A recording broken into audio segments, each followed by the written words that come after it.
कृष्णपुर गांव के उस कोने में जहां सूरज की किरणें भी देर से पहुंचती थी, वहीं लखन का आशियाना था। गरीबी क्या होती है ये लखन से बेहतर कोई नहीं जानता था, लेकिन आज की रात कुदरत भी उसकी परीक्षा ले रही थी।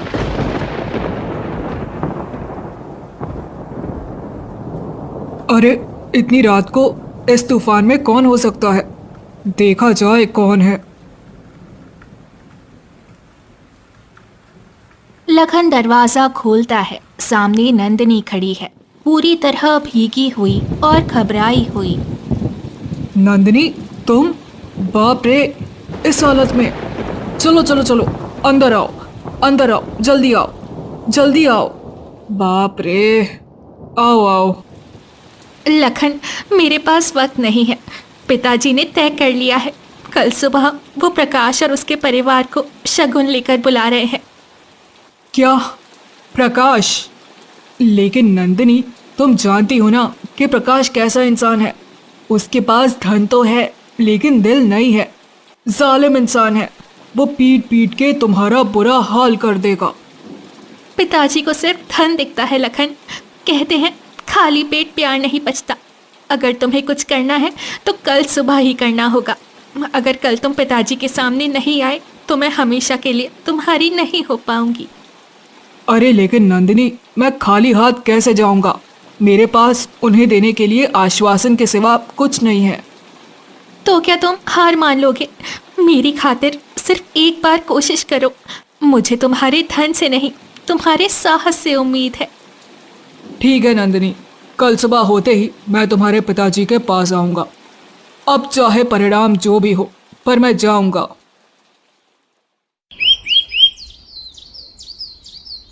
अगले दिन सुबह लखन तेज कदमों से जा रहा था।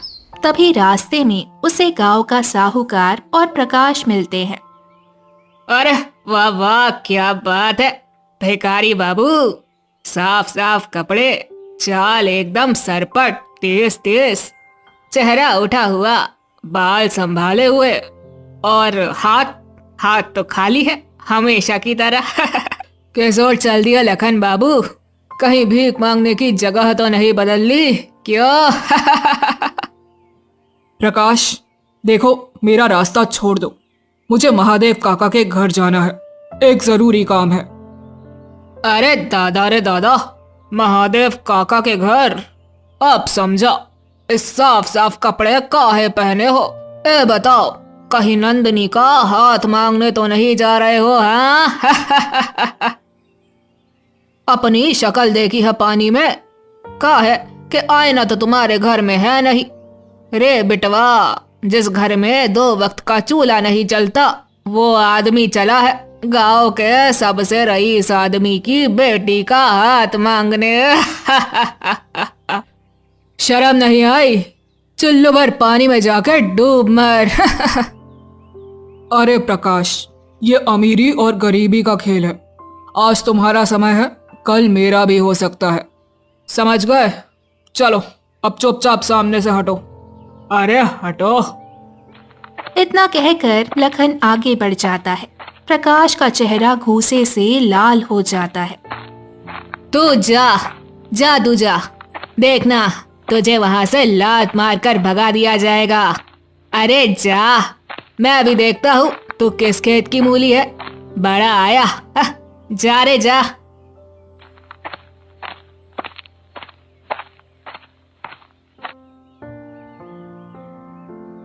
हाँ कहो अर्जुन, ये सुबह सुबह कैसे आना हुआ?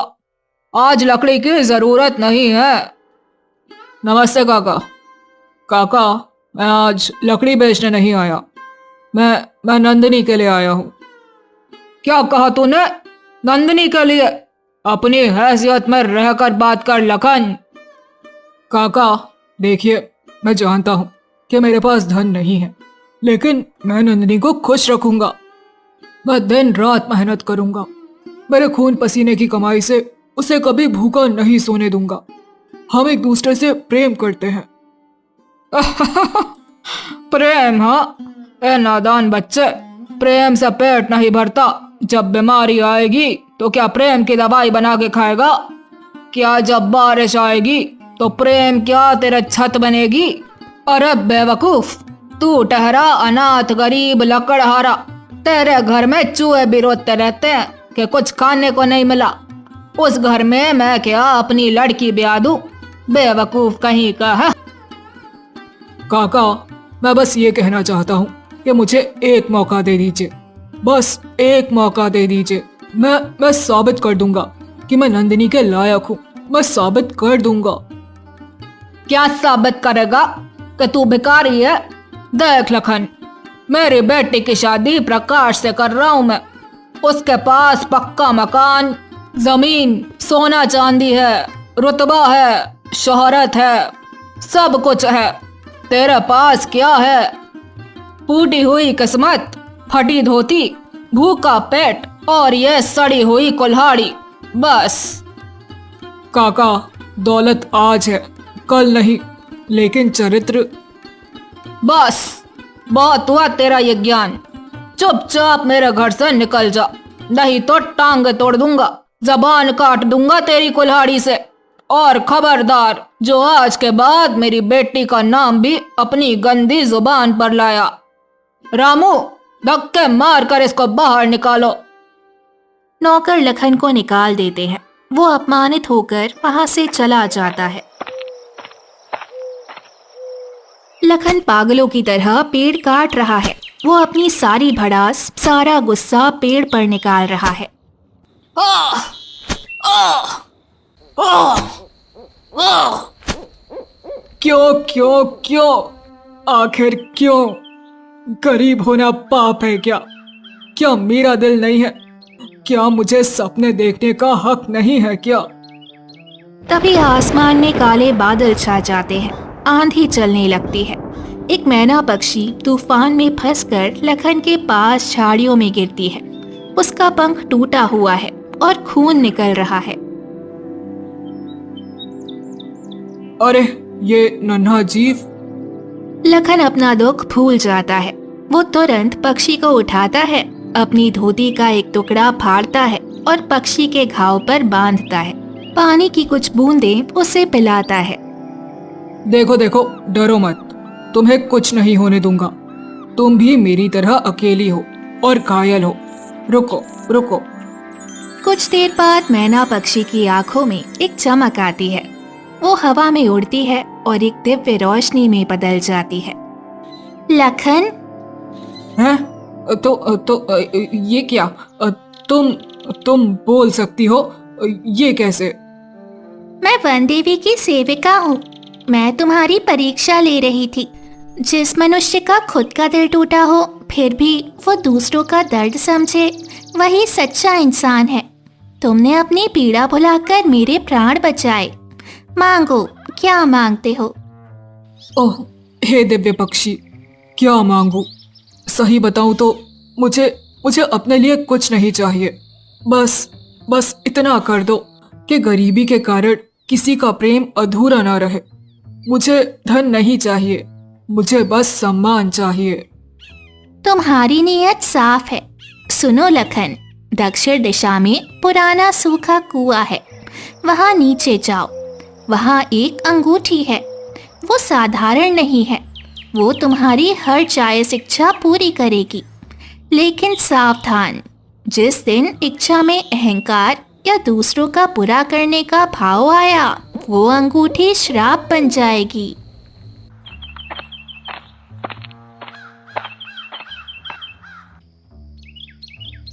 लखन कुएं में उतरता है। नीचे अंधेरा है, लेकिन एक कोने में सुनहरी चमक है।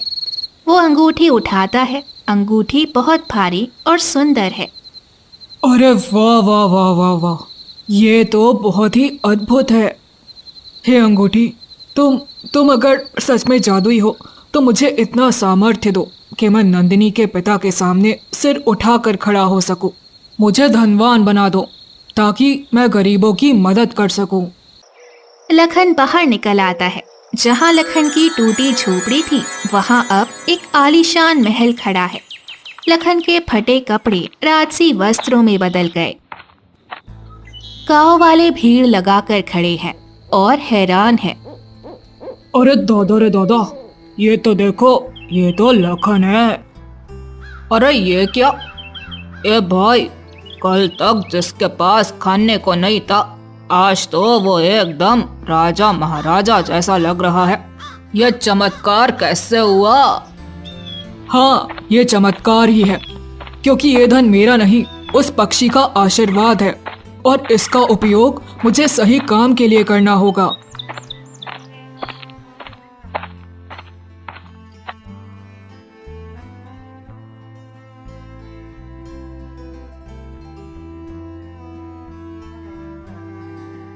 और दादा रे दादा, ये तो लखन है।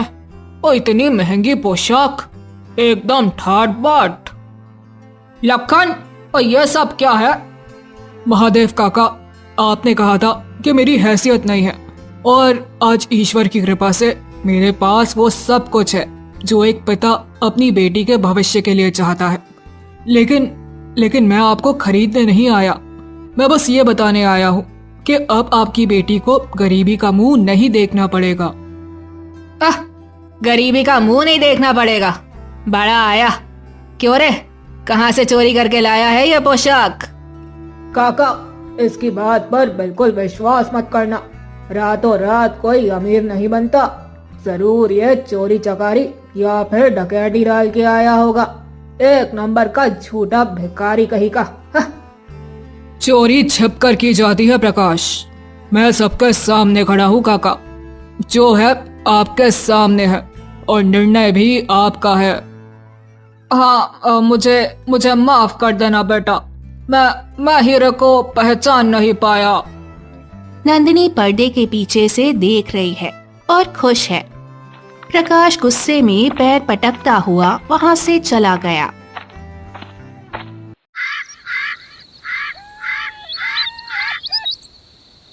रात को लखन और नंदिनी कमरे में थे और खिड़की थोड़ी खुली हुई थी। बाहर अंधेरे में प्रकाश कान लगाकर खड़ा सारी बातें सुन रहा था। लखन, मुझे अभी तक यकीन नहीं हो रहा, ये सब कैसे हुआ? कहीं तुम किसी गलत रास्ते पर तो नहीं चले गए? अरे नहीं नहीं नंदिनी, मैं तुमसे थोड़ी छुपाऊंगा, तुम्हें सब सच सच बताऊंगा। बात यह है कि जंगल में मायावी मैना ने ये राह दिखाई थी। ये देखो। राह? ये कोई साधारण अंगूठी नहीं है, ये इच्छा पूर्ति अंगूठी है। हाँ, इसी ने मुझे सब कुछ दिया है, लेकिन इसकी एक शर्त है, मन में लालच नहीं होना चाहिए। ओहो, तो ये है असली राज, जादुई अंगूठी। अरे बेटा लखन, अब ये अंगूठी होगी मेरी और तू फिर होगा सड़क पर। अगली सुबह लखन नदी में नहाने जाता है। वो अंगूठी उतार कर अपने कपड़ों के नीचे छिपा देता है। वो डुबकी लगाने लगता है। प्रकाश झाड़ियों से निकलता है, दबे पांव आता है और कपड़ों के नीचे से अंगूठी उठाता है। अब मिल गई। अब देख लखन, तेरी बादशाहत मैं कैसे खत्म करता हूँ। बड़ा आया राजसी ठाट बाट वाला। प्रकाश वहां से चुपचाप निकल जाता है। लखन जब बाहर आता है तो अंगूठी गायब पाता है। हैं? अंगूठी? अरे अंगूठी कहाँ गई? ओह, जरूर ये किसी की साजिश है। हे भगवान, पता नहीं अब क्या होगा। प्रकाश अपने घर के दरवाजे बंद कर लेता है। वो अंगूठी को मेज पर रखता है और उसे घूरता है। ओ जादुई अंगूठी, ए जादुई अंगूठी, सुन रही हो? अरे अब से तुम्हारा नया मालिक मैं ही हूँ। तुम मेरे मालिक नहीं हो सकते। तुम छल से मुझे लाए हो। तुम्हारे मन में ईर्ष्या है। अरे चुप कर, तू फालतू की बात मत कर। बकवास तो बिल्कुल करना भी मत और चुपचाप मेरा काम कर। तो देख, मेरी पहली इच्छा है, सबसे पहले तो लखन का सारा धन गायब कर दे, उसे फिर से भिखारी बना दे। अरे भिखारी नहीं, पहले से भी गंदा भिखारी बना दे, बेकार लीचड़ एकदम। चल जल्दी से काम कर अपना। दिया हुआ वरदान वापस नहीं लेती, कुछ और मांग, लेकिन याद रख, अगर लालच किया तो परिणाम बुरा होगा। तू मुझको धमकी देती है? ठीक है, लखन का धन ना सही तो एक काम कर, मुझे इतना धन दे दे, इतना सोना कि लखन मेरे सामने भिखारी लगे। इस पूरे कमरे को सोने से भर दे। चल जल्दी से कर। क्या तुम सुनिश्चित हो? अत्यधिक लालच विनाश लाता है। अरे हाँ, कितनी बार पूछेगी? मैंने कहा मुझे सोना चाहिए, मतलब सोना चाहिए, अभी के अभी, जल्दी कर। अंगूठी से एक तेज रोशनी निकली। प्रकाश की कुर्सी सोने की हो गई, मेज सोने की हो गई। प्रकाश खुशी से पागल हो गया। अरे सोना ही सोना, देखो रे सोना, सोना ही सोना, मेरा सोना। प्रकाश पानी का ग्लास उठाता है, वो भी सोना बन जाता है। वो डर जाता है, वो अपनी मखमल की चादर छूता है, वो सख्त सोने में बदल जाती है। अरे ये क्या हो गया? मेरे पैर भारी क्यों हो रहे हैं? अरे ये क्या? उसके पैर नीचे से सोने के बनते जा रहे हैं। सोना धीरे धीरे ऊपर चढ़ रहा है। नहीं नहीं नहीं, ये क्या हो रहा है? नहीं नहीं नहीं, मुझे सोना नहीं चाहिए। मैं सोना नहीं बनना चाहता। अरे बचाओ, कोई मुझे बचाओ। प्रकाश दरवाजे की कोशिश करता है, लेकिन घुटनों का सोना बनने के कारण वो भाग नहीं पाता। लखन जल्दी जल्दी प्रकाश के घर आता है, क्योंकि उसने प्रकाश की चीखें सुनी है। अरे प्रकाश, ये क्या? तुम्हारे कमर तक का हिस्सा सोना बन चुका है। अरे मेरे भाई, अब मुझे बचा ले, ये अंगूठी मुझे निगल रही है। मैंने लालच किया, लालच, मैंने तुम्हारा बुरा करना चाहा। मुझे माफ कर दे लखन, बस एक बार बचा ले, मैं जीवन में कभी ऐसा काम नहीं करूंगा। हाँ, ठीक है। हे जादुई शक्ति, कृपया करके रुक जाओ। प्रकाश को छोड़ दो, उसको सबक मिल गया है। इसने अपनी सीमा पार की है लखन। लालच का अंत यही है। अब ये पूरा सोने का पुतला बन जाएगा। नहीं, ऐसा मत करो। मैं ऐसा नहीं होने दूंगा। अगर तुम मेरी इच्छा मानती हो तो मेरी आखिरी इच्छा पूरी करो। ऐसा मत करो। क्या है तुम्हारी इच्छा? हाँ, प्रकाश को जीवन दान दे दो और बदले में चाहे तो मेरा सारा धन ले लो। मुझे नहीं चाहिए। कमरे में सन्नाटा छा गया। प्रकाश लखन को अविश्वास से देखता है। लखन, तुमने मेरे लिए? अद्भुत! तुमने अपने शत्रु के लिए अपना सर्वस्व त्यागने का निर्णय लिया। तुम्हारा त्याग इस लालच से कहीं बड़ा है। तथास्तु। एक तेज रोशनी होती है, सब कुछ सामान्य हो जाता है। सोना गायब हो जाता है। प्रकाश अपनी असली हालत में आ जाता है। लखन के राजसी कपड़े साधारण कपड़ों में बदल जाते हैं। लखन, तू देवता है। मैं तेरे धन से जलता था और तूने मेरे लिए वो धन भी त्याग दिया। मुझे माफ कर दे भाई, मुझे माफ कर दे। अरे बस। प्रकाश, चुप हो जा। ये क्या बच्चों की तरह रो रहा है? देख, धन तो फिर से कमा लेंगे, लेकिन गया हुआ भाई वापस नहीं आता। तभी वहाँ महादेव काका और नंदिनी आ जाते हैं। वाह, क्या बात है। मैंने सब देख लिया और सुन लिया। लखन बेटा, आज तूने साबित कर दिया कि अमीर धन से नहीं, दिल से होते हैं। तेरा धन चला गया तो क्या हुआ? मेरी बेटी का हाथ और मेरा आशीर्वाद हमेशा तेरे साथ रहेगा। वो एक अत्यंत भयानक और घना जंगल था, जहाँ सूरज की किरणें भी धरती को छूने से कतराती थी। जंगल के बीचों बीच पत्थरों से ढकी एक पुरानी और रहस्यमयी गुफा बनी हुई थी। रात के गहरे सन्नाटे में उस गुफा के अंदर एक विशालकाय डरावना व्यक्ति अपनी आंखें बूंदकर कोई प्राचीन और असुरी मंत्र पढ़ रहा था।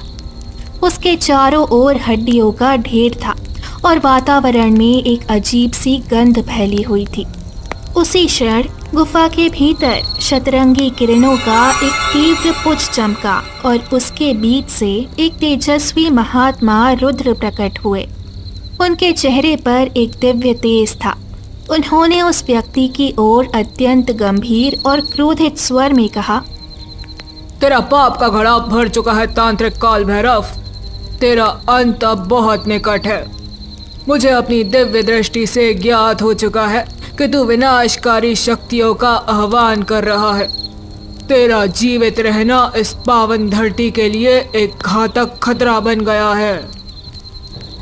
ये सुनकर काल भैरव अट्टहास कर उठा।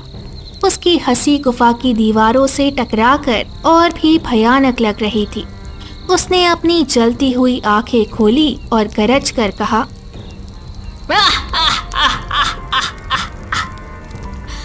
मूर्ख साधु, तुझे क्या लगता है कि तू मुझे रोक पाएगा? तांत्रिक काल भैरव को मारना तेरे जैसे किसी साधारण साधु के बस की बात नहीं है। चला जा यहाँ से, चला जा, वरना अपनी जान से हाथ धो बैठेगा। मेरी काली शक्तियाँ तुझे भस्म कर देंगी। महात्मा रुद्र तनिक भी विचलित नहीं हुए। वो शांतिपूर्ण लेकिन दृढ़ स्वर में बोले, बुराई की शक्ति कितनी भी बड़ी क्यों ना हो, वो सच्चाई और धर्म के प्रकाश के आगे कभी नहीं टिक सकती। तू चाहे जितना भी मायावी जाल बुन ले, तू मेरा सामना नहीं कर पाएगा।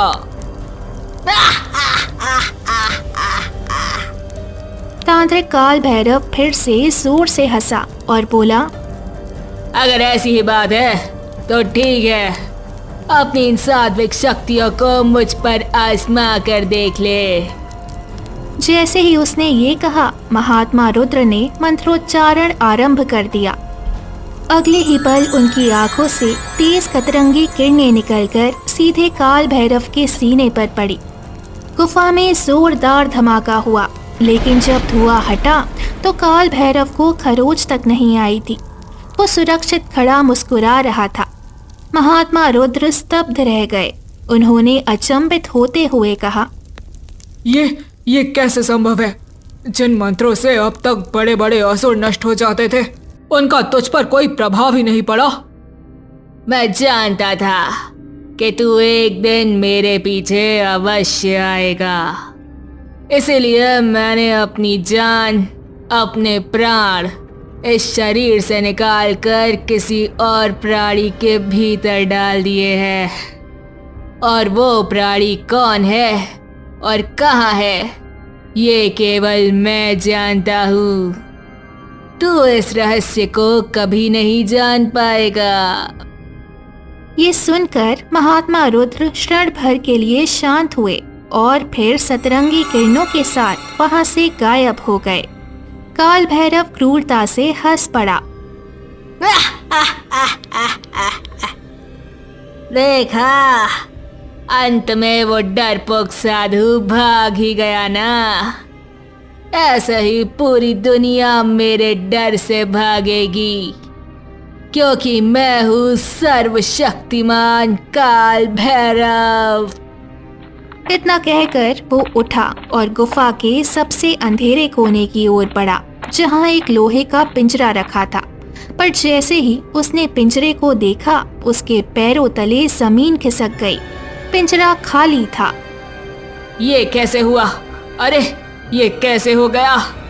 जिस पक्षी में मैंने अपने प्राण डाले थे, वो पिंजरे की सलाखें तोड़कर बाहर कैसे निकल गया?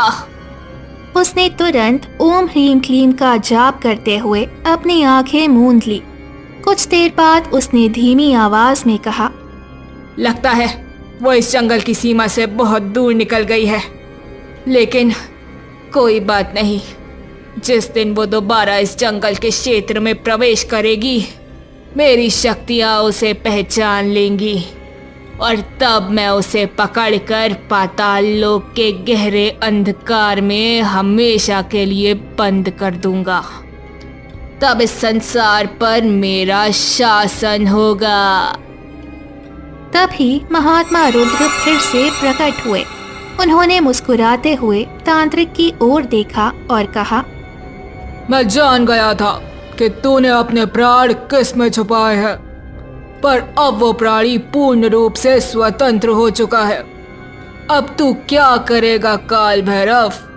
तेरे माथे का पसीना बता रहा है कि तूने अपनी सारी मायावी शक्तियां लगा दी है, लेकिन तू अभी ये नहीं जान सका कि वो पक्षी कहाँ है।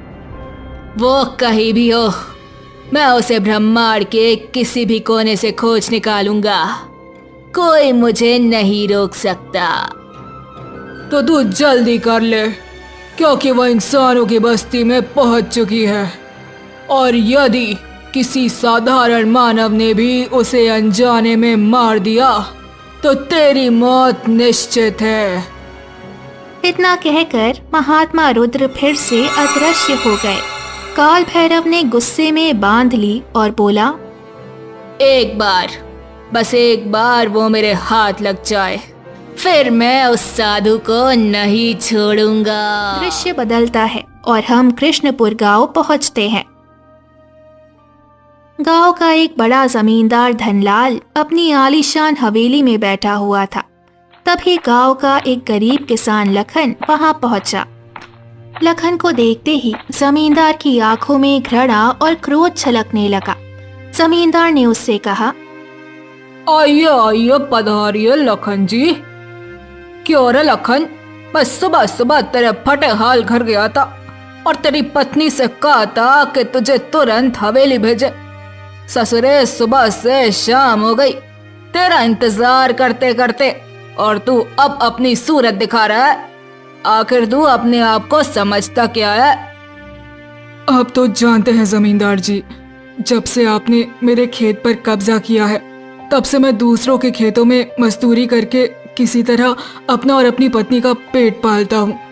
जैसे ही मुझे पता लगा कि आपने बुलाया है, मैंने आने की कोशिश की थी, लेकिन खेत के मालिक ने मुझे रोक लिया और धमकी दी कि अगर अधूरा काम छोड़ा तो मजदूरी नहीं देंगे।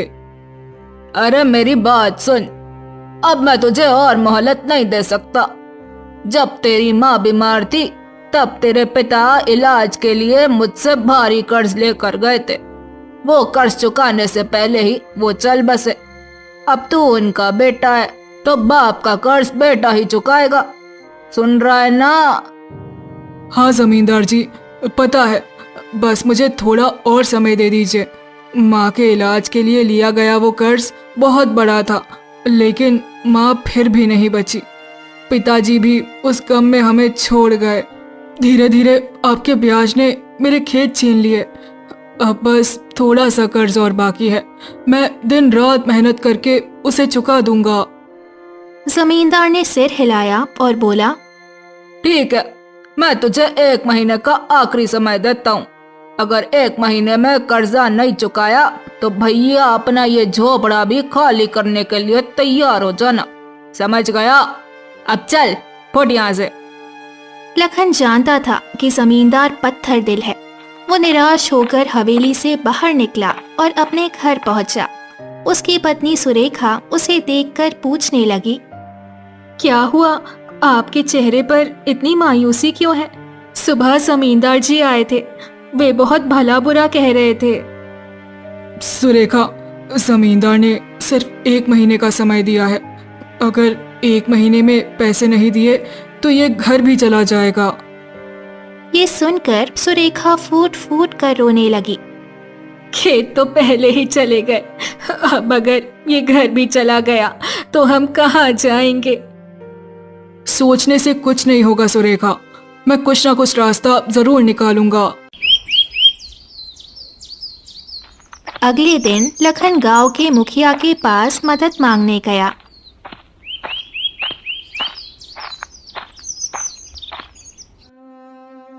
राम राम मुखिया जी, आप मुझे थोड़ा कर्ज दे दीजिए, मैं आपकी पाई पाई चुका दूंगा। मुखिया जी ने उपहास उड़ाते हुए कहा, वाह बेटा वाह, जो जमींदार का कर्ज नहीं चुका पाया वो मुझसे और उधार लेने आया। अरे हम क्या बेवकूफ दिखते हैं तुमको? तू दिन भर गधे की तरह खेत में जुतता है, फिर भी तुझे शाम की रोटी नसीब नहीं होती। अरे मेरा पैसा कहाँ से देगा? चल भाग यहाँ से, भिखारी कहीं का।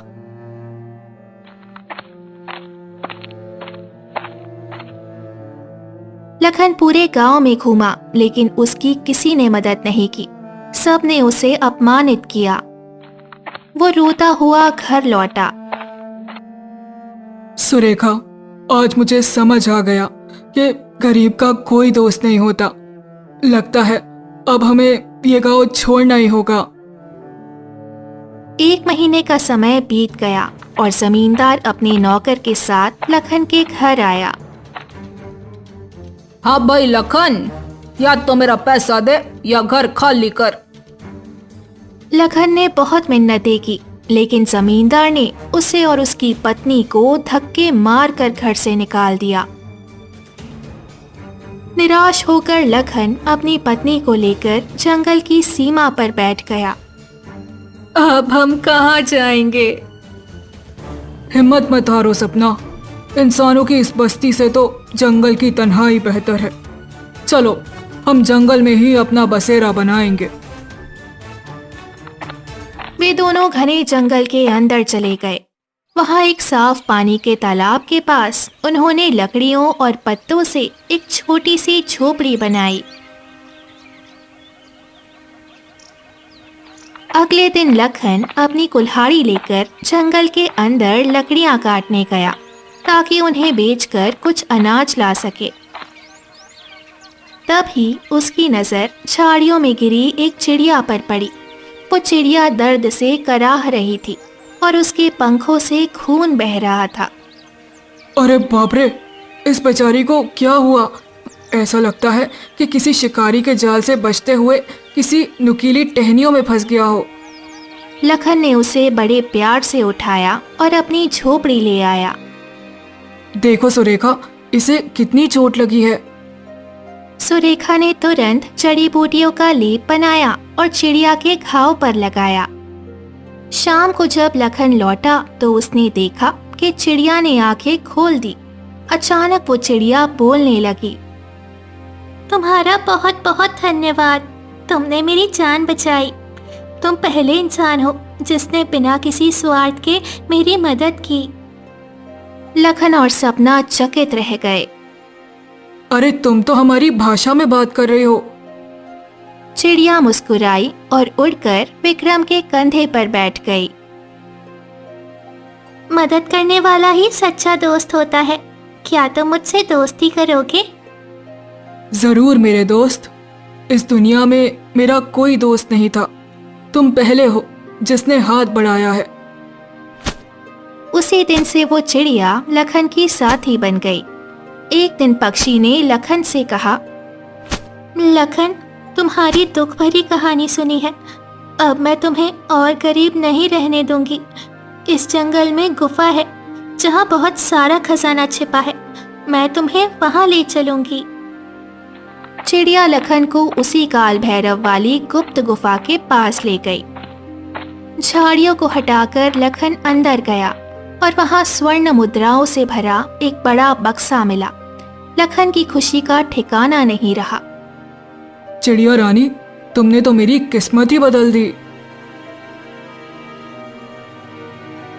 लखन ने उन मुद्राओं से अपना खेत और घर वापस लिया, जमींदार का कर्ज चुकाया और गांव में एक आलीशान हवेली बनवाई। वो अब गांव का सबसे सम्मानित और अमीर व्यक्ति बन गया था। लेकिन उसने अपनी सादगी नहीं छोड़ी और गरीबों की मदद करने लगा। एक रात जब लखन अपनी हवेली में चिड़िया से बातें कर रहा था, अचानक आसमान में काली छटाई छा गई। बिजली कड़कने लगी और एक काला धुआं लखन के कमरे में प्रवेश कर गया। वो धुआं धीरे धीरे तांत्रिक काल भैरव के रूप में बदल गया। चिड़िया डर के मारे कांपने लगी। काल भैरव जोर से हंसा। तुझे क्या लगा चिड़िया कि तू मेरी कैद से आजाद रहेगी? जैसे ही तूने उस गुफा का खजाना छुआ, मेरी काली शक्तियों ने मुझे बता दिया कि तू कहाँ है। ये चिड़िया मेरी जान है और अब मैं इसे पाताल लोक ले जाऊंगा।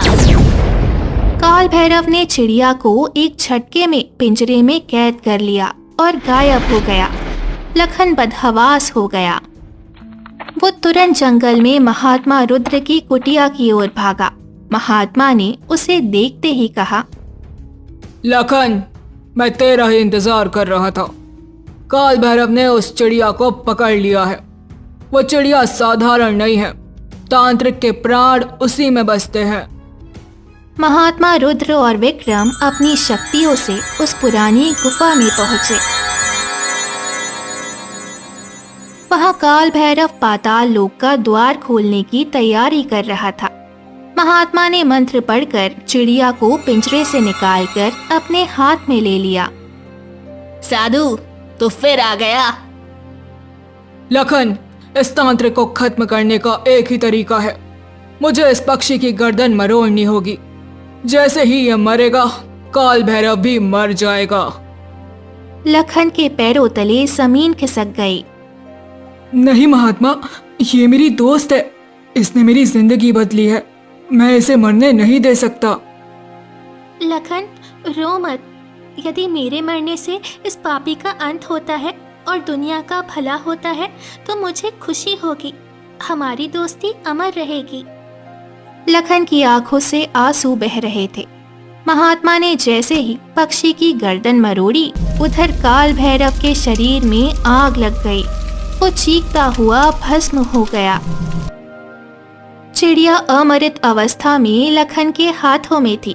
लखन फूट फूट कर रोने लगा। साधु महाराज, आपने मेरी इकलौती दोस्त को मार दिया। क्या उसकी जान की कोई कीमत नहीं थी? महात्मा रुद्र का हृदय पिघल गया। उन्होंने कहा, लखन, तेरी मित्रता महान है। मैं इसे जीवित कर सकता हूँ, लेकिन एक शर्त है। इसके लिए तुझे अपनी आयु का आधा हिस्सा और अपनी सारी धन दौलत त्यागनी होगी। क्या तू तैयार है? मुझे धन नहीं चाहिए, मुझे मेरी दोस्त चाहिए। आप मेरी पूरी आयु ले लीजिए, बस इसे जीवित कर दीजिए। महात्मा मुस्कुराए और बोले, तेरी निस्वार्थ दोस्ती ने जीत हासिल की है। उन्होंने दिव्य मंत्र पढ़ा और चिड़िया फिर से जीवित होकर चहकने लगी। वो उड़कर लखन के कंधे पर बैठ गई और महात्मा रुद्र सतरंगी प्रकाश में विलीन हो गए। लखन अपनी दोस्त चिड़िया के साथ खुशी खुशी रहने लगा और उनकी दोस्ती की कहानी पूरे राज्य में प्रसिद्ध हो गई।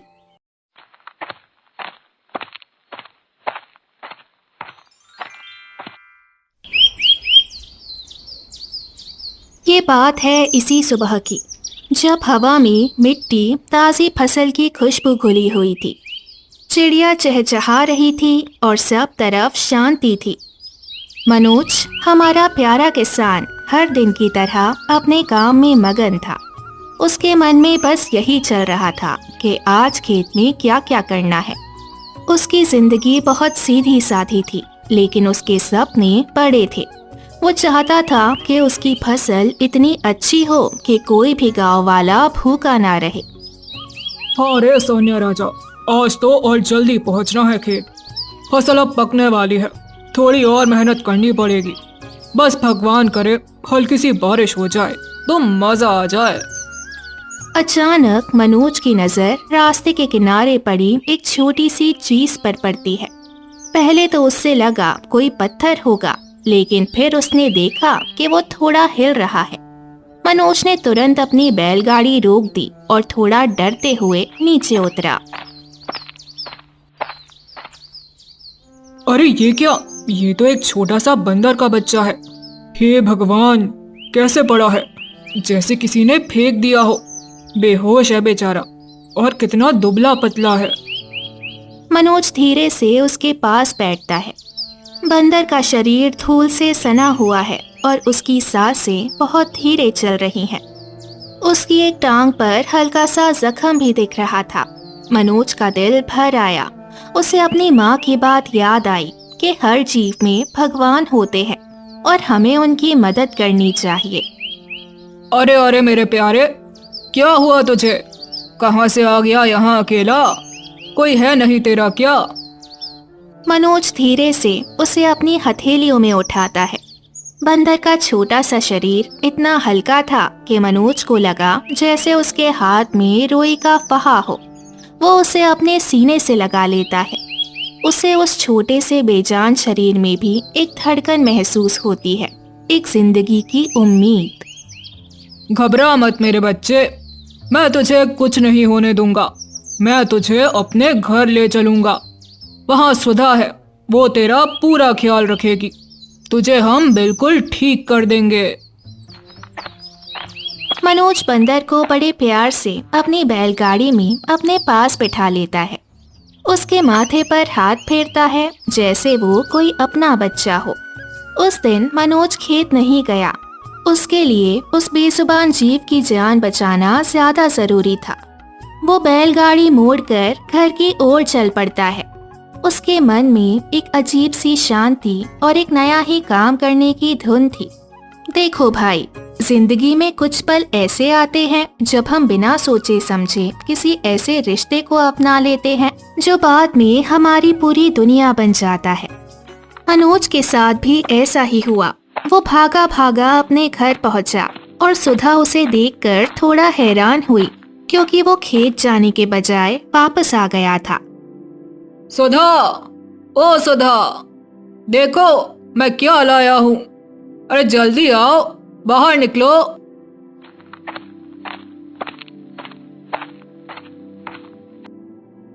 अरे ओ जी, क्या हो गया?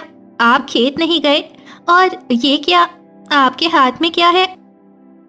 ये देखो सुधा, रास्ते में मिला था बेचारा, बेहोश पड़ा था, बहुत कमजोर है। शायद किसी ने इसे छोड़ दिया हो या अपने झुंड से बिछड़ गया हो। सुधा बंदर को देखती है। उसकी आंखों में तुरंत दया के भाव आ जाते हैं। वो बिना एक पल सोचे बंदर को मनोज के हाथों से ले लेती है और उसे आंचल से धीरे धीरे पोंछने लगती है। ओ बेचारा, कितना छोटा है। चलो इसे अंदर ले चलते हैं। पहले इसके घाव देखते हैं, फिर इसे कुछ खाने पीने को देते हैं। पता नहीं कितने दिनों से भूखा होगा। मनोज और सुधा मिलकर बंदर की सेवा में लग जाते हैं। सुधा गर्म पानी से उसके छोटे से शरीर को साफ करती है। मनोज पास के वैद्य से थोड़ी दवाई ले आता है। वे उसे धीरे धीरे दूध और केले खिलाते हैं। धीरे धीरे बंदर की आंखों में चमक लौटती है। वो अपनी छोटी छोटी आंखें खोलकर मनोज और सुधा को देखता है, मानो उनके प्रति शुक्रिया अदा कर रहा हो। अब कैसा लग रहा है मेरे दोस्त? अब तो तू ठीक है ना? बंदर धीरे से अपना छोटा सा हाथ मनोज के हाथ पे रखता है। वो इतना प्यारा था कि मनोज और सुधा ने उसका नाम भोलू रख दिया। भोलू धीरे धीरे ठीक हो गया और उनके घर का एक अटूट हिस्सा बन गया। वो सिर्फ एक जानवर नहीं था, वो उनके घर का सदस्य बन गया था। वो मनोज के साथ खेत जाता, सुधा के साथ घर के छोटे मोटे कामों में मदद करता। उसकी चंचलता और मासूमियत ने उनका जीवन खुशियों से भर दिया था। वो उनकी संतान जैसा था जिसे उन्होंने अपने हाथों से पाला था। भोलू उन दोनों के लिए सिर्फ एक बंदर नहीं था, वो उनकी दया, उनके प्रेम और उनके अकेलेपन का साथी बन गया था। वो मनोज के साथ हर कदम पर था, उसकी परछाई बनकर। सोचो कैसे एक छोटा सा जीव किसी की जिंदगी को बदल सकता है। मनोज और भोलू की दोस्ती अब इतनी गहरी हो चुकी थी कि उन्हें एक दूसरे के बिना अधूरा सा लगता। भोलू मनोज की हर बात समझता था, भले ही बोल ना पाता हो। उसकी आंखों में एक अलग समझदारी थी। वो मनोज को हमेशा हंसाता रहता था अपनी शैतानियों से। अरे भोलू, तू तो मुझसे भी ज्यादा नौटंकी हो गया है। तुझसे अच्छा तो मेरी मदद कोई नहीं करता। तू मेरा सबसे अच्छा दोस्त है, मेरा हमदर्द है। तेरे बिना तो मेरा मन ही नहीं लगता खेत में। तभी दूर से एक बूढ़े साधु बाबा आते दिखाई देते हैं। उनके चेहरे पर एक अद्भुत तेज था और उनके गेरवे वस्त्र हवा में धीरे धीरे लहरा रहे थे। उनके हाथ में एक लकड़ी की छड़ी थी और उनकी आंखों में बहुत शांति थी। वो सीधे मनोज और भोलू की ओर आ रहे थे। कहते हैं ना, जब भगवान किसी पर मेहरबान होते हैं तो वो खुद चल कर आते हैं। साधु बाबा का आना भी कुछ ऐसा ही था। उनकी चाल में एक अजीब सी शांति थी, मानो वो इस दुनिया के ना होकर किसी और दुनिया से आए हों। हे वत्स, तुम बड़े ही नेक दिल इंसान हो। मैंने तुम्हें इस बंदर की बिना किसी स्वार्थ के सेवा करते देखा है। तुम्हारी दयालुता मुझे यहाँ तक खींच लाई है। प्रणाम बाबा, मैं मनोज हूँ, एक साधारण किसान। ये भोलू है, मुझे रास्ते में मिला था बेहोश।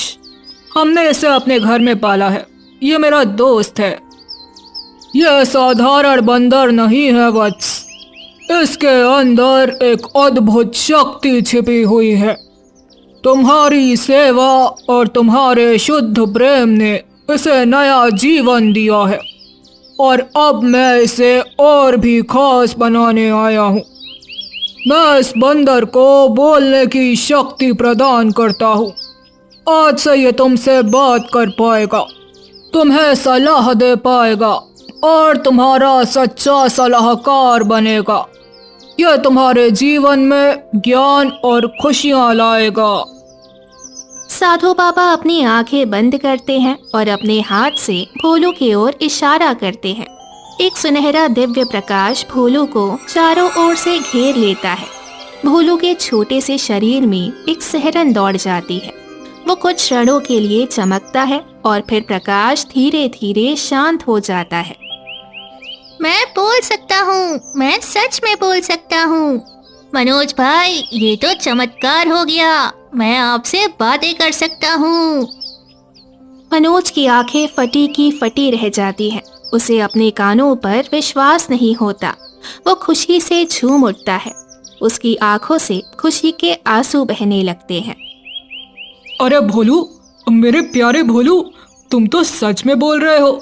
ये तो मैंने सपने में भी नहीं सोचा था। साधु बाबा, आपका बहुत बहुत धन्यवाद। आपने मेरी जिंदगी में एक नया रंग भर दिया। यह मेरे आशीर्वाद का फल है। इस बंदर को कभी अकेला मत छोड़ना। यह तुम्हारे जीवन में बहुत खुशियाँ लाएगा और तुम्हें हर मुश्किल में सही राह दिखाएगा। हमेशा सच्चाई और ईमानदारी के साथ रहना। अब मेरा काम खत्म हुआ, मुझे जाने की अनुमति दो। साधु बाबा धीरे धीरे अपनी छड़ी पर सहारा लेते हुए आगे बढ़ते हैं और देखते ही देखते आंखों से ओझल हो जाते हैं, जैसे वो कभी थे ही नहीं। मनोज और भोलू एक दूसरे को देखते रह जाते हैं, मानो उन्होंने अभी अभी कोई सपना देखा हो। उन्हें यकीन ही नहीं हो रहा था कि ये सब सच में हुआ। साधु बाबा का वरदान सच साबित हुआ। भोलू सिर्फ बोलता ही नहीं था, बल्कि उसकी सोच भी बहुत गहरी थी।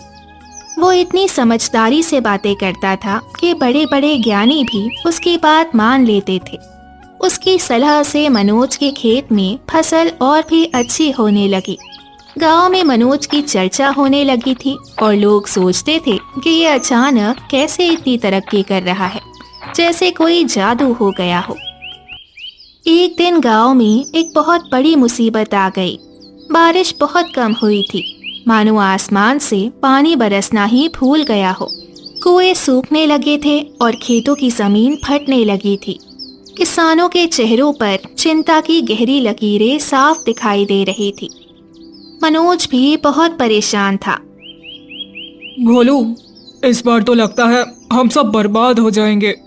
देख, बारिश हुई ही नहीं, जमीन फट रही है, फसल सूख रही है। क्या करे, अब तो कोई रास्ता नहीं दिख रहा है। मोहन भाई, घबराओ मत। हर समस्या का कोई ना कोई हल होता है। मुझे लगता है हमें गांव के पास वाला जो पुराना तालाब है उसे और गहरा करना चाहिए। अगर हम उसे गहरा कर दें तो थोड़ी सी भी बारिश होगी तो पानी उसमें ज्यादा जमा हो पाएगा और हम उस पानी से अपनी फसल को बचा सकते हैं। यही हमारी आखिरी उम्मीद है। तालाब गहरा करना? भोलू, ये तो बहुत ज्यादा मेहनत का काम है और गांव वाले मानेंगे क्या? सब तो अपने अपने घरों में बैठे हैं निराश होकर, कोई हिम्मत ही नहीं कर रहा। मानेंगे मनोज भाई, जरूर मानेंगे। हम उन साधु बाबा के वरदान के बारे में बताएंगे। हम उन्हें समझाएंगे कि ये हम सबके भले के लिए है। मैं आपके साथ चलूंगा, मैं अपनी बातें बताऊंगा, उन्हें समझाऊंगा कि ये हम सबकी जिंदगी का सवाल है। मनोज को भोलू की बात सही लगती है। उसे अपने दोस्त पर पूरा भरोसा था। वो और भोलू मिलकर गांव वालों के पास जाते हैं।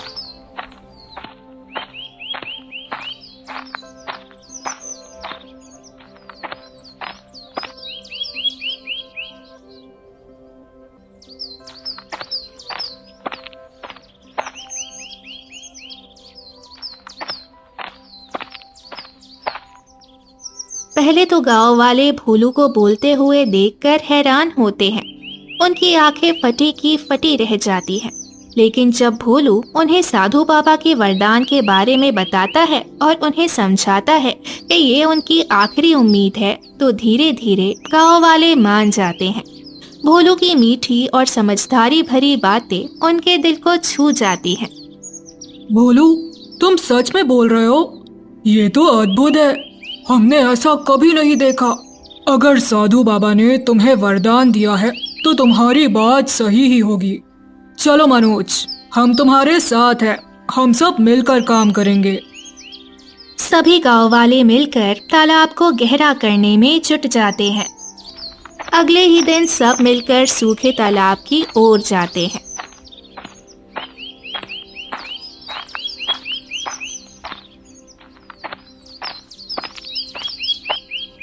सभी गांव वाले तालाब को गहरा करने में जुट जाते हैं। दिन रात मेहनत करते हैं। भोलू भी उनके साथ काम करता है, उन्हें प्रेरित करता है। वो कभी पानी ले आता, कभी औजार उठा कर ले आता, पर अपनी बातों से सबका हौसला बढ़ाता। कुछ दिन लगातार मेहनत करने के बाद अगले दिन कुछ अद्भुत चमत्कार होता है। अचानक एक दिन काले बादल घेर आते हैं और मूसलाधार बारिश होती है। तालाब पानी से लबालब भर जाता है। सभी किसानों की फसलें बढ़ जाती है और पूरे गांव में खुशियां लौट आती है।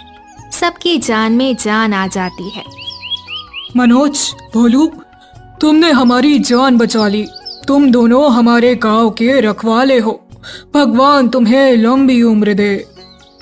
भोलू, तुम तो सच में चमत्कारी हो। तुम्हारे जैसा साथी पाकर मनोज कितना भाग्यशाली है। हमें माफ कर देना, हमने पहले तुम्हारी बात पर शक किया। ये सब मनोज भाई की मेहनत और उनके भरोसे का नतीजा है और साधु बाबा के आशीर्वाद का। हम सब ने मिलकर काम किया, इसीलिए सफल हुए। कोई एक अकेला नहीं कर सकता था। देखो भाई, जिंदगी में कुछ रिश्ते ऐसे बन जाते हैं जो खून के न होते हुए भी खून से बढ़कर होते हैं। मनोज, दूध और भोलू का रिश्ता भी कुछ ऐसा ही था। वो अब एक परिवार थे, एक दूसरे के लिए जीते थे। भोलू ने मोहन की जिंदगी में सिर्फ खुशियां ही नहीं लाई, बल्कि उसे एक बेहतर इंसान भी बनाया। भोलू, तुम हमारे परिवार के लिए एक वरदान हो। तुम्हारे आने से हमारी जिंदगी कितनी बदल गई है। पहले हम सोचते थे कि हमारे पास कोई संतान नहीं, लेकिन अब तुम हो। तुम हमारे बच्चे जैसे हो। हमें तुम्हारा साथ पाकर सब कुछ मिल गया। हाँ भोलू, तुम मेरे दोस्त नहीं बल्कि मेरे जीवन साथी भी हो। तुमने मुझे हर मुश्किल में सहारा दिया है, सही रास्ता दिखाया है। तुमने मुझे सिखाया है कि चाहे कितनी भी बड़ी मुसीबत क्यों ना आ जाए, उम्मीद नहीं छोड़नी चाहिए। अब तुमने मुझे ये भी सिखाया है कि जानवरों से आपको उतना ही प्यार करना चाहिए जितना हम इंसानों से करते हैं। तुमने तो मेरी सोच बदल दी भोलू। मनोज भाई, सुधा भाभी, आपने मुझे नया जीवन दिया है। आपने मुझे सहारा दिया जब मैं अकेला था। मैं हमेशा आपके साथ रहूंगा, आपके हर सुख दुख में। आप मेरे माता पिता जैसे हो, मेरा परिवार हो। और इस तरह किसान, एक जादुई बंदर और एक चमत्कारी साधु की कहानी मिसाल बन गई। मनोज ने जिस दयालुता से भोलू को सहारा दिया, उस दयालुता ने उसे एक ऐसा साथी दिया जिसने उसकी जिंदगी को खुशियों से भर दिया। भोलू ने मनोज को कभी अकेला महसूस नहीं होने दिया और उसकी समझदारी ने मनोज को हर मुश्किल से निकाला।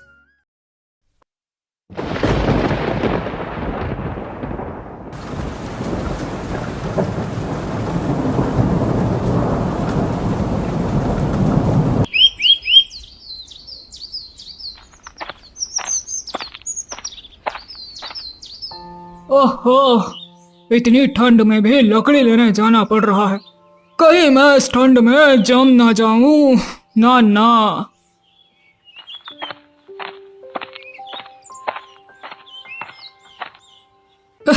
अरे, ये कैसे हो सकता है? अब भला जंगल के बीचों बीच ये सुनहरा हिरन ये कहाँ से आ गया? अरे रे, मेरी तो किस्मत जाग गई रे। जल्दी से इसको पकड़ लेता हूँ, फिर ये गरीबी का झंझट ही खत्म हो जाएगा। अर्जुन जादुई हिरन के पास चुपके से जाने लगता है और जैसे ही वो हिरन के पास पहुंचता है, हिरन आगे बढ़ने लगता है। अरे, ये पकड़ में क्यों नहीं आ रहा है? प्यारे हिरन, आजा मेरे पास, आजा। अरे रुक जा भाई, मुझसे दूर कहाँ तक जाएगा? मैं तो तुझे पकड़ कर ही रहूंगा।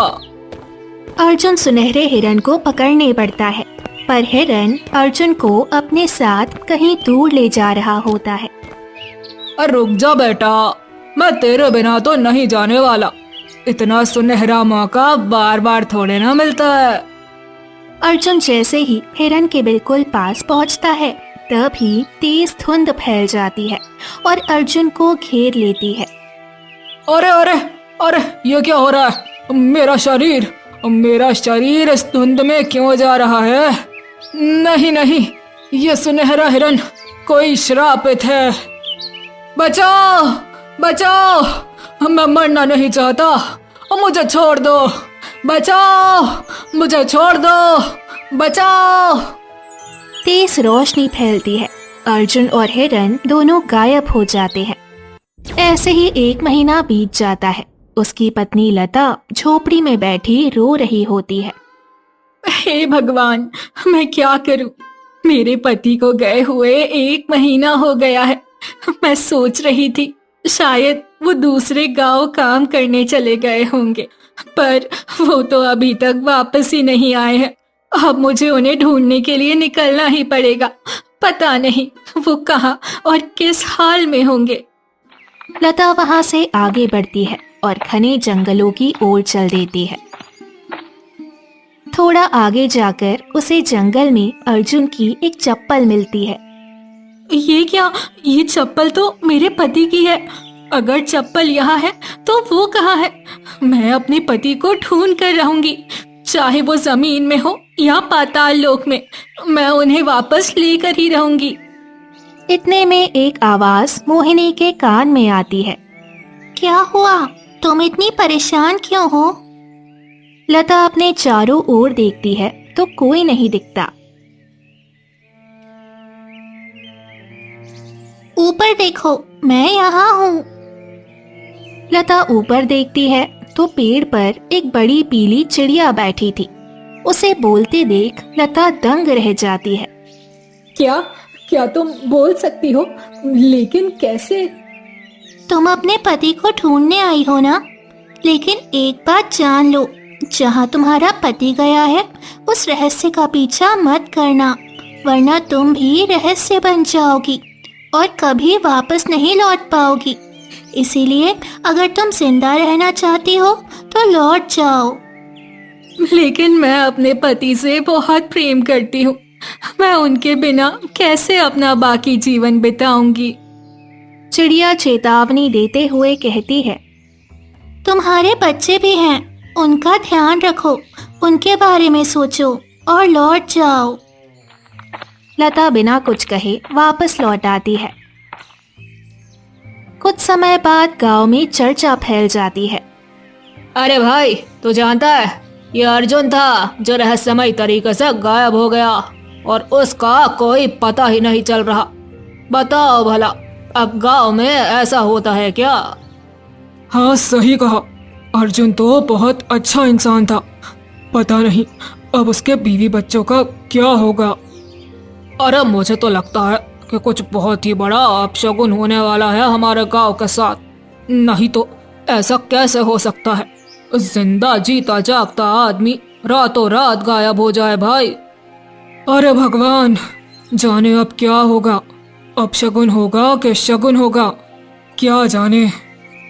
धीरे धीरे गांव के बहुत से मर्द रहस्यमय तरीके से गायब होने लगते हैं और पूरे गांव में खलबली मच जाती है। अरे, और ये तो बहुत बड़ी घटना हो रही है। ये भाई, ये तो बिल्कुल वही घटना दोहराई जा रही है जो एक बार मेरे दादाजी ने बताई थी। उन्होंने कहा था कि बरसों पहले हमारे गांव से अचानक ही सारे मर्द गायब हो गए। बिल्कुल वही घटना आज फिर से हमारे साथ दोहराई जा रही है हमारे गांव में। अरे मंगलू, अगर हमने कुछ नहीं किया तो हमारे गांव में जो गिने चुने मर्द बचे हैं ना, वो भी गायब हो जाएंगे। एक काम करते हैं, चलो राजा के पास चलते हैं। इसमें जरूर कोई फैसला लेना होगा। चलो। फिर सब राजा के द्वार पहुंचते हैं। अरे क्या हो गया? तुम लोग इतने परेशान क्यों दिख रहे हो? क्या बात है? राजा जी समझिए, अब हमें कुछ ना कुछ तो करना ही पड़ेगा। पहले हमने सोचा था कि सिर्फ अर्जुन ही गायब हुआ है, लेकिन इन कुछ दिनों में हमारे गांव के आधे से ज्यादा मर्द गायब हो गए हैं। बताएं भला। अरे ये क्या बात कर रहे हो? आखिर ये हमारे गांव में हो क्या रहा है? मैं कुछ दिनों से दूसरे गांव में था तो मुझे इतनी बड़ी घटना पता ही नहीं चली। वही तो राजा जी, हम इस पर चर्चा करते हैं और हमें कुछ ना कुछ फैसला लेना होगा। हाँ हाँ, ठीक है, आज इस बात पर हम फैसला लेते हैं। फिर सभी बातें करने लगते हैं। हाँ तो सुनो सुनो सुनो भाई, सभी गांव वालों ध्यान से सुनो। हमारे गांव में जितने भी मर्द रहस्यमय तरीके से गायब हो रहे हैं और जो कोई भी इस रहस्य को सुलझा देगा, मैं उसे ढेर सारा इनाम दूंगा। है कोई? मोहित, ये तो कोई बड़ा रहस्य है। क्या कहता है? हमें इसका पता लगाना चाहिए। कहीं कोई जानवर तो सबको पकड़कर नहीं ले जा रहा। अरे अरे, कैसी बात कर रहा है? हम अपनी जान जोखिम में क्यों डाले? अब पूरे गांव में और भी लोग हैं, पर वो सब जाने के लिए तैयार नहीं है। तो फिर हमको कौन सी आग लगी है कि हम जाएं? अरे देख मोहित, अगर हम सब इसी तरह एक दूसरे पर इल्जाम लगाते रहे तो हम कभी भी इस रहस्य को समझ ही नहीं सकते। मैं शिकारी हूँ, जंगल में मेरा जाना सही रहेगा। मैं जरूर इस रहस्य को सुलझाने जाऊंगा, तू चिंता मत कर। फिर शिकारी राजा से कहता है, राजा जी, मैं इस रहस्य को सुलझाऊंगा। बाकी के गांव के जितने लोग भी गायब हैं, उन सब को मैं वापस लेकर आऊंगा। हाँ, ये हुई ना बात। कोई तो मर्द का बच्चा है जो सामने आया। ठीक है, तुम इस रहस्य को सुलझा दो, तुम्हें बहुत सारा इनाम मिलेगा। पता नहीं आजकल हमारे गांव में क्या हो रहा है, मुझे तो बहुत फिक्र हो रही है। फिर शिकारी गांव से निकलता है और घने जंगल में जाता है। आखिर वो लोग कहाँ से गायब हुए, ये तो मुझे पता नहीं है, और मैं इसका पता लगाऊं तो लगाऊं कैसे? तभी उसे पीली चिड़िया की आवाज आती है।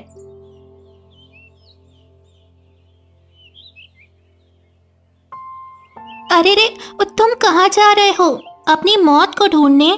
हाँ, ये चिड़िया कैसे बोल रही है, और ये ऐसे क्यों बोल रही है कि मैं मरने वाला हूँ? दरअसल बात यह है कि मैं उन सभी गांव वालों को आज़ाद करना चाहता हूँ। अगर तुम मेरी कुछ मदद कर सकते हो तो बताओ कि वो सब गायब कहाँ हुए हैं। ओहो, सोच लो, इसमें तुम्हारी जान भी जा सकती है। ठीक है, मैं पहले ही सोच कर आया हूँ। मैं कुछ भी करने को तैयार हूँ, पर मैं अपने गांव को ऐसे मिटने नहीं देना चाहता। अब बताओ, हमारे गांव के आधे से ज्यादा मर्द गायब हो चुके हैं। ठीक है, तुम्हारे अंदर जोश है, नेकी करने का जुनून भी। एक काम करो, यहाँ से सीधे जाओ, तुम्हें एक हिरन दिखाई देगा, उसका पीछा करना, तुम्हें रास्ता मिल जाएगा। ठीक है चिड़िया रानी, तुम्हारा बहुत बहुत धन्यवाद। मैं चलता हूँ। फिर शिकारी थोड़ा आगे जाता है और हिरन के पास पहुंच जाता है। ये तो सोने का हिरन लगता है। खैर, मुझे धन तो चाहिए नहीं, मुझे तो गांव वालों का पता लगाना था। चल शिकारी बाबू, लग जा पीछे।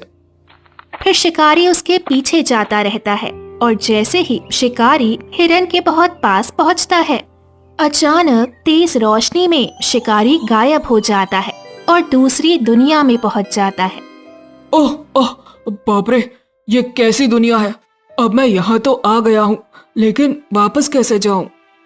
शिकारी को एक मीठी धुन सुनाई देती है और वो उस धुन के पीछे अपने आप खिंचा चला जाता है। ये धुन कैसी है? मैं इसके पीछे क्यों जा रहा हूँ? मेरे कदम मेरे बस में नहीं है। रुक जाओ। अरे, ये क्या चक्कर है? आगे जाकर शिकारी एक सुंदर रहस्यमयी लड़की को देखता है। लंबे बाल, खूबसूरत आंखें। आगे वो देखता है कि सारे गायब हुए मर्द पेड़ पर बेहोश लटके हुए हैं। तभी लड़की जोर जोर से हंसने लगती है।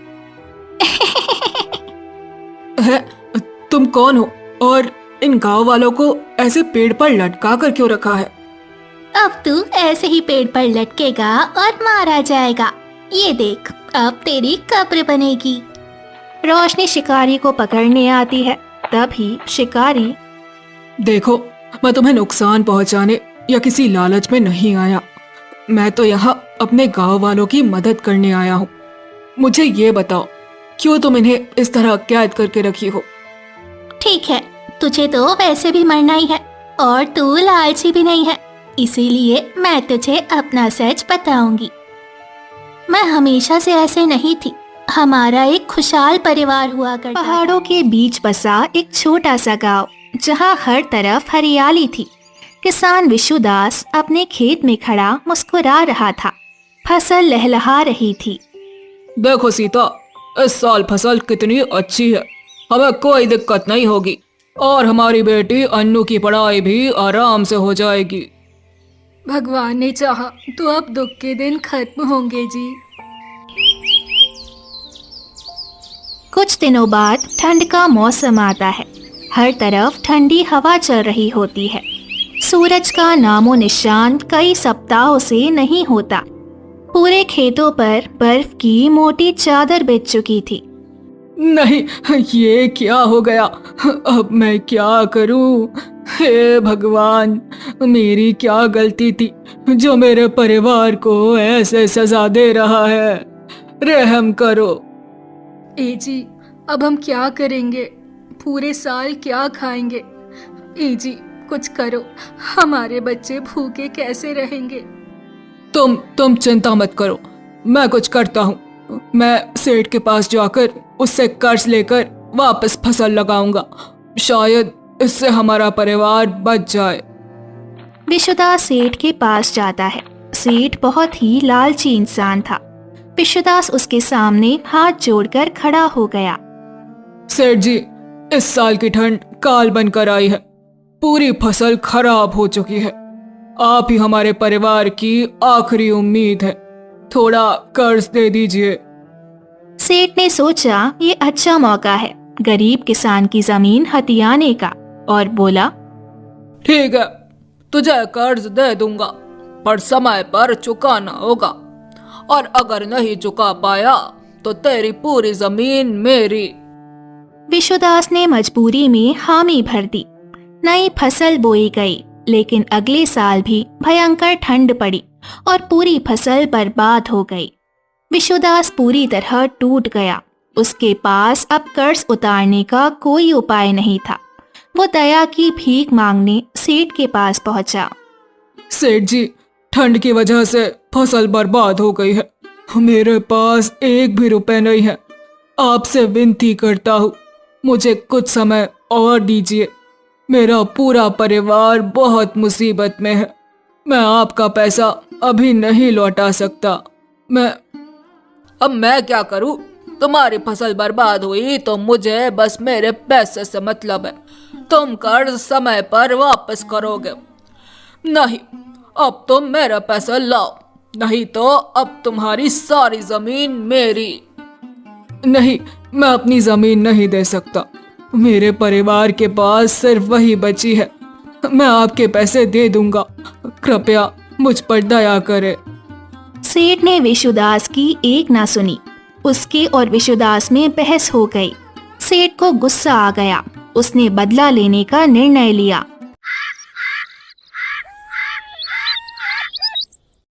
उस रात जब विशुदास के घर में सब सो गए थे, तब सेठ ने अपने आदमियों को भेजकर विशुदास के खेत में और घर में आग लगवा दी। कुछ ही मिनटों में उसका पूरा खेत खाक हो गया। ये क्या हो गया? हमारा घर जल रहा है। अब हमें कौन बचाएगा? उठो अनु, जल्दी उठो, खिड़की से बाहर कूदो।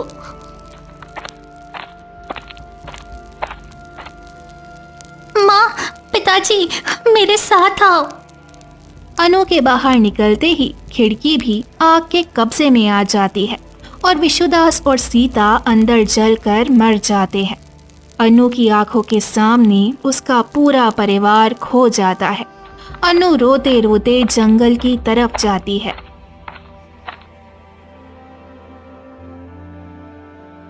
क्या हुआ मेरी बच्ची? अनु इधर उधर देखती है, पर उसे कोई दिखाई नहीं देता है। फिर वापस वो आवाज आती है। ऊपर देखो लड़की। अनु देखती है कि पेड़ पर एक बड़ी विशाल पीली चिड़िया बैठी है। अनु उसे देखकर दंग रह जाती है। क्या तुम बोल सकती हो? कैसे? तुम मुझे ये बताओ कि तुम इस घने जंगल में इतनी रात गए क्या कर रही हो और इतना रो क्यों रही हो? मेरी पूरी नींद खराब कर दी। अनु चिड़िया को उसके साथ घटी सारी घटना बताती है और वापस रोने लगती है। ओहो, बस बस, अब तुम वापस मत रोना शुरू करो।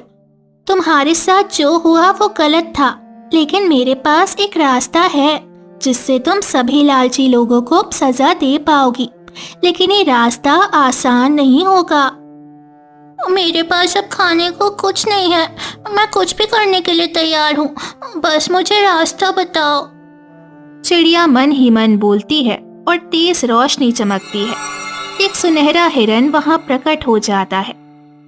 आज से तुम अलग ही दुनिया में रहोगी, और जैसे ही कोई भी व्यक्ति लालच करके इस हिरन को पकड़ना चाहेगा, वो भी तुम्हारी दुनिया में कैद हो जाएगा। इसीलिए तब से आज तक मैं यहीं रहती हूँ और लोगों को सजा देती हूँ। अनु की कहानी सुनकर शिकारी की आंखों में आंसू आ जाते हैं। उसे अनु के दुख का अंदाजा होता है। वो अनु से कहता है, तुम्हारे साथ जो भी हुआ वो बहुत गलत था। लालच की वजह से तुमने अपना पूरा परिवार खो दिया। लेकिन इसमें इन गांव वालों की क्या गलती है? ये खुद गरीब है। तुम इन्हें छोड़ दो। मैं वचन देता हूँ कि तुम्हें इंसाफ मैं दिलवाऊंगा। शिकारी की बात सुनकर अनु सोच में डूब जाती है। फिर बोलती है, ठीक है, लेकिन इस दुनिया से निकलते ही मेरी सारी शक्तियाँ समाप्त हो जाएंगी।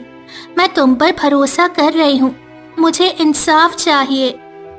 तेज रोशनी चमकती है और सभी लोग असली दुनिया में वापस आ जाते हैं। शिकारी अपने किए वादे को निभाने राजा के पास जाता है और उससे सब सच्चाई बताता है। राजा ये सब सुन के बहुत क्रोधित होता है और तुरंत ही सेठ को फांसी की सजा सुना देता है। तुम्हारा बहुत बहुत शुक्रिया। अगर तुम नहीं होते तो मैं बदले की आग में जलती रहती। वो अनु से पूछता है। क्या तुम मुझसे शादी करोगी? तुम्हारे जैसे सच्चे और निस्वार्थ व्यक्ति से शादी करना मेरी खुशनसीबी होगी। इसके बाद अनु और शिकारी की पूरे गांव के सामने धूमधाम से शादी करवाई जाती है और फिर कभी भी ना जंगल में सुनहरा हिरन दिखाई दिया, ना ही गांव से कोई मर्द गायब हुआ। अगर आपको मेरी कहानी पसंद आई है तो कृपया लाइक, सब्सक्राइब और कमेंट करके बताइए कि आपको कहानी कैसी लगी।